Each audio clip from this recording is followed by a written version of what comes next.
ಆ ಹೆಚ್ಚು ಬೆಳೆಯುವ ಸಲುವಾಗಿ ಏನೇನು ಮಾಡಿದೀವಲ್ಲ ಅದ್ರ ಕೂಡ ಏನೇನು ಬಂದೈತಿ.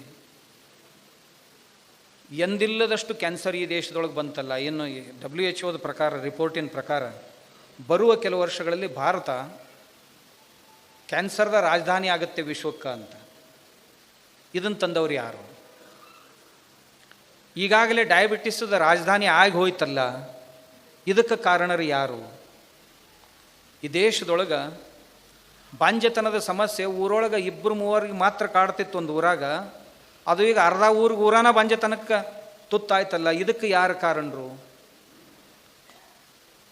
ಎಂದಿಲ್ಲದಷ್ಟು ಬ್ರೈನ್ ಟ್ಯೂಮರ್ಸ್ ರಾಜ್ಯಕ್ಕೆ ಒಬ್ಬರು ಇಬ್ಬರು ನ್ಯೂರೋ ಸರ್ಜನ್ ಇರ್ತಿದ್ರು, ಈಗ ಜಿಲ್ಲಾಕ್ಕೆ 10 ಮಂದಿ ಆದರೂ ಸಹಿತ ಸಾಲೋಲ್ದಲ್ಲ. ಇದು ಎಲ್ಲಿಂದ ಬಂತು?